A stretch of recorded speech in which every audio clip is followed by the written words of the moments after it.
I'm in Tiberias. I love it when I see vans like that. Their whole purpose is to bring joy, is to bring your consciousness up, or for you to pay attention, notice. I love those things.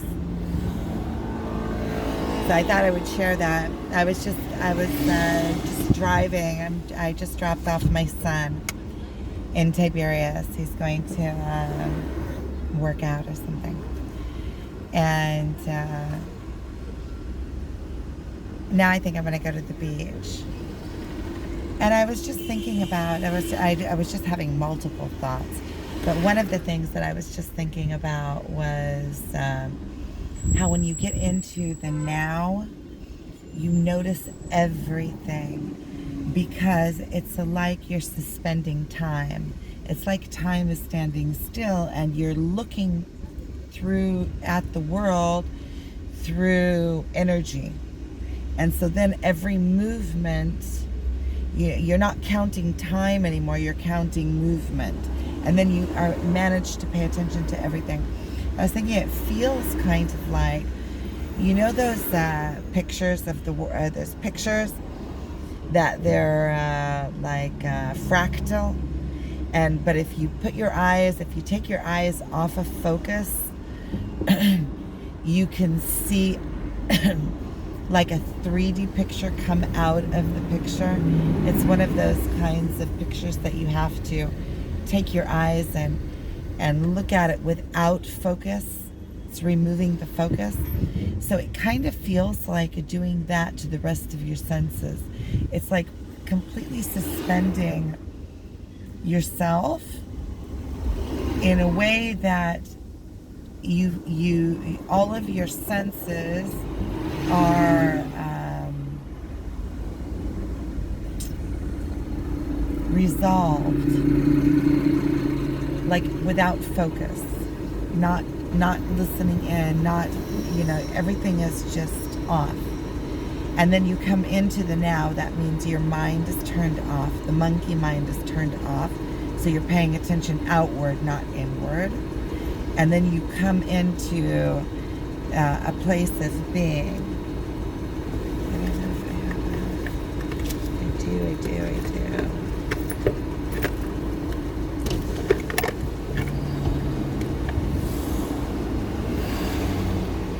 שלום.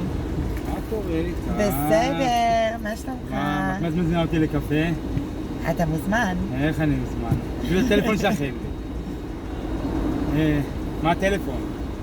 תרשום. 0 כן. 7 כמה פעמים 2? 7? 3 פעמים 2 ו7. בעברית מספר 1 או אנגלית מספר 2? קוראים לי בת שחר. בת שחר. שלמה. פה בשחר. That's my friend.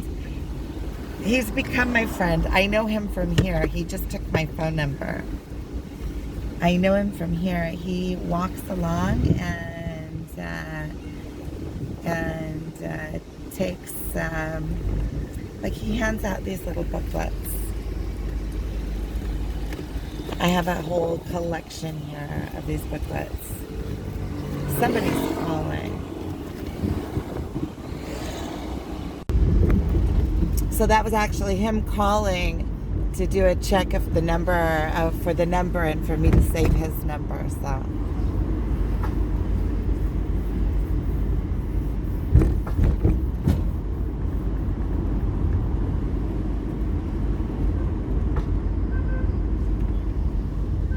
So I know him from there. We talk all the time.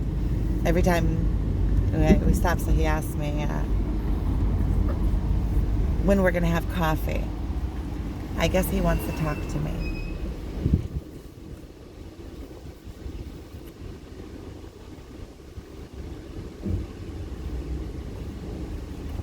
And some other thoughts that I was having, I need to reconnect back, because I know that there were 2 subjects. And I think that subject about the time I pretty much covered. I know I've talked about it before. what else was I thinking on in that subject? I was thinking about suspending. Oh, I was talking about when you take your senses and you like numb them, just like you do your eyes. And then when you do that, you can hear everything. You notice everything, all the movement around you. It's like entering in from the time zone to an energy zone. And there's more zones. I just can't think of them right now, but I know, and I can also sense them.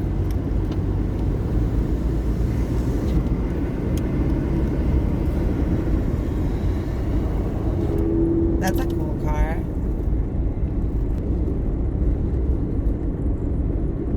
That's a really cool car. That's Spot over there on the mountain.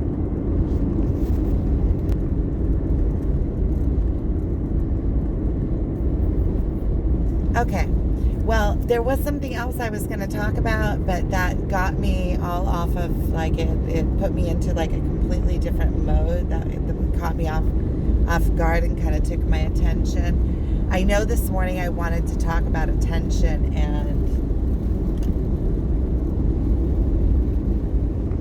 and focus. So attention and focus. Whatever you put your attention and your focus on is what grows in your life. And from whichever perspective you look at it, like whichever glasses you get on and look at the situation through. So let's say if you're focusing on how well your business is doing, then your business is doing well will grow in your life. And if you're focused on how bad your business is doing, feel the difference in energy when you think those two thoughts. You can feel the difference in your stomach, you know, when you're thinking about how well your business is doing, or the opposite. It has complete different feeling to it. It's a different vibration. It's what you're vibing out into the world, and it's what you're expecting to see because you're living under that perspective or under that looking glass. So when you understand this, you can take your focus and your attention and put it to a different place, and take your focus and focus on different aspects of that inward, like as far as you can into detail, and then you can see it and make it happen. It's like planting seeds. It's like planting a garden. Yeah, so let's say that your attention would be the garden and your focus would be the planting. I like that.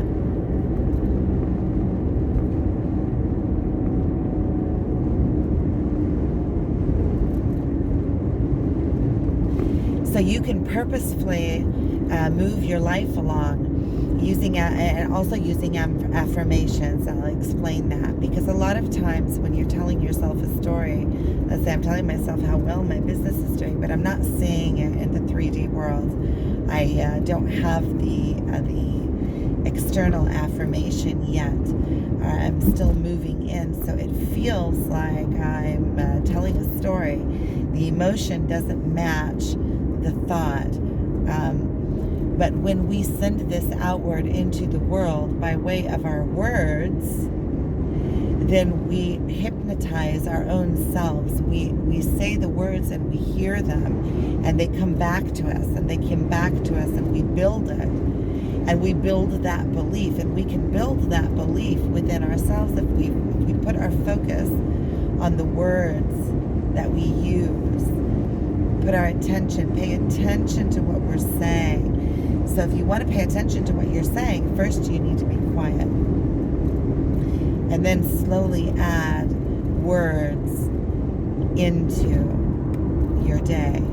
So you could take this down to a level of either, you could go to Vipassana for a week, and then as you come out of the Vipassana, you choose what you put into your diet. I've heard of diets like that also, where you completely cleanse and then you slowly add things into your diet to see how they affect your world. So when you find a pattern in the universe, that sun is hot. That is hot. My shoulder is like on fire. This is just so pretty. This is just so pretty. See, that is the lake side of Arbel. And over there, that's Magdala. We're actually right now sitting right smack in the middle of ancient Magdala, right where I was driving through, in between Arbel, and right there is the excavated Magdala. And across the road, right there, this main highway has already been going through there before they excavated. So they excavated the other side of the road, and the village continued up the mountain because they were building this new road and widening it. So they found ancient ruins, and so by law they have to stop and allow the excavation. So it was the continuation of ancient Magdala on that side of the road. That means that the road goes right through ancient Magdala. So every time that I go in and out of Tiberias, I go right straight through the ancient city of Magdala, which I just find that amazing. Every single time that I think about it, when I'm driving through there, I still find it amazing. It's something amazing. I feel so blessed to live here. And you know what? There is something about this place. There is something about this place. There's energy here. And if you think about it, we are like in the bottom of this bowl, that all the mountains, it's surrounded by mountains, and all the mountains' rain waters flow into this valley and through this valley. So all of the streams and the rivers that run all around the Sea of Galilee, there's streams and rivers running into it, filling it. And they're coming from all the different lands, from way high up in Lebanon, from the Hermon Mountain. So it's bringing all of that energy down into this valley here. And this valley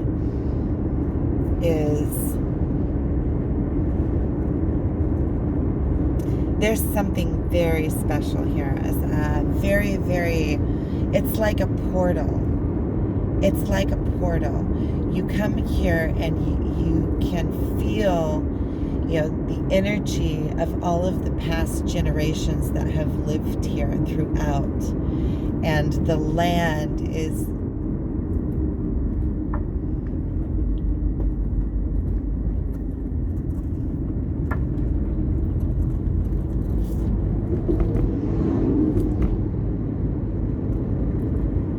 it's just beautiful.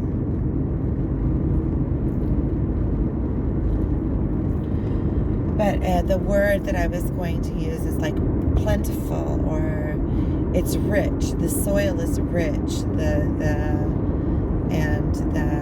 land is beautiful, and there's some kind of energy here.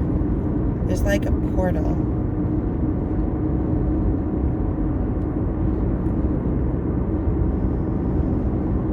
And I think in my life, for me to have ended up here, so many things had to have happened and come into synchronicity.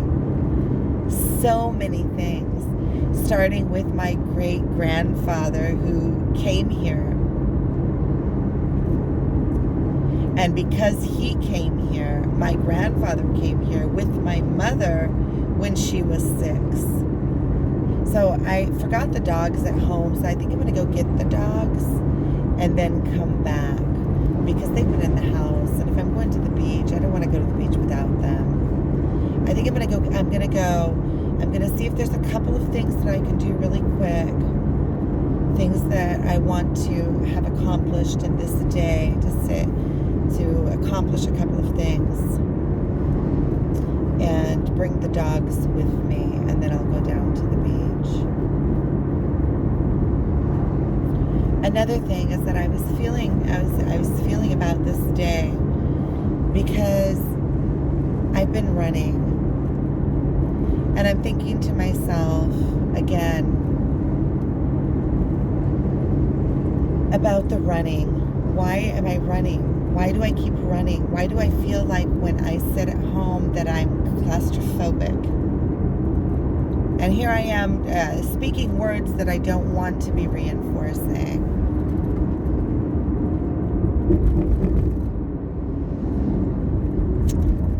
I'm doing the best that I can.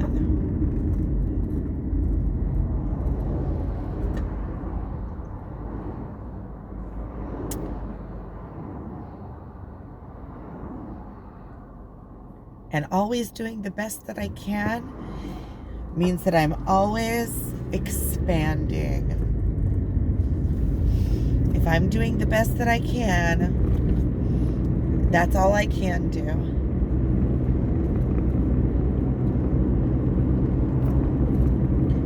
In a good way.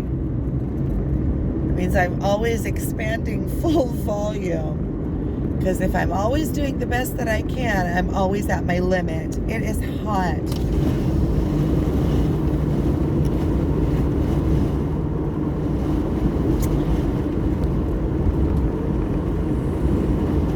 And then for my father to have come here, my father had to have had his own life unfold for him exactly as it did, meaning that his father had to have had his life unfold to him exactly as it did, because he was post-traumatic because of World War II. And my father, being raised by somebody that was post-traumatic, really impacted his life and the way that his life unfolded, and how he ended up in Jerusalem, which allowed him to meet my mother, and they were married in 2 months. And then I was born in Jerusalem to American parents, but they each had a really unique story and way that they ended up where they did. And so all of that had to have happened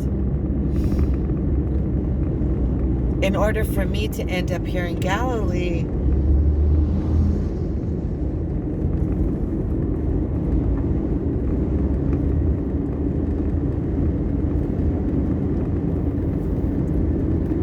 Which is just amazing to me, because I feel like somehow I was brought home.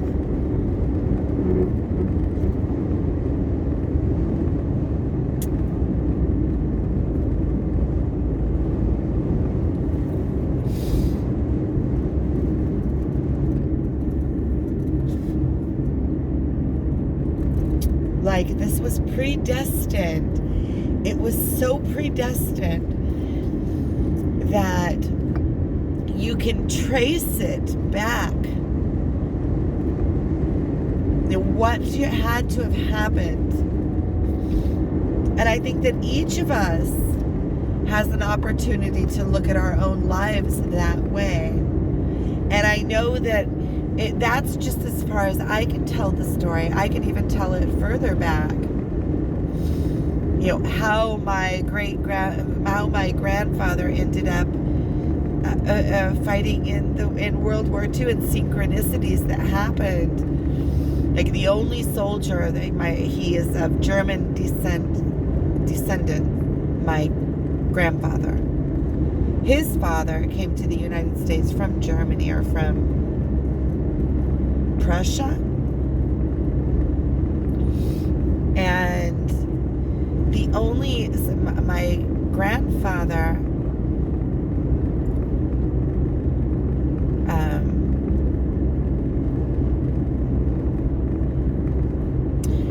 killed a German soldier, the only German soldier that he knows for sure that he did.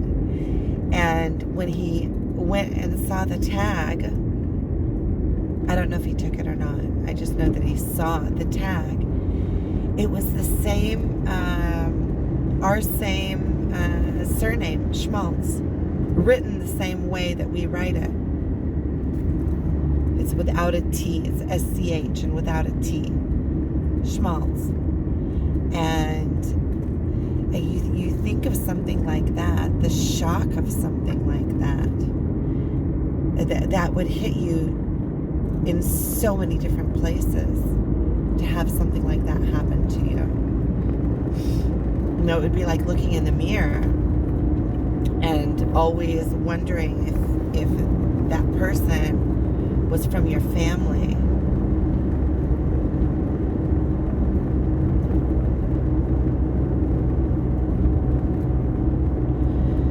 Okay, well, I'm super hot and I'm almost there. So I'm going to go ahead and turn this off. And that was pretty good. With all the crying and emotions and everything. I have so much to say about everything. It's not me. It's coming through. Anyway.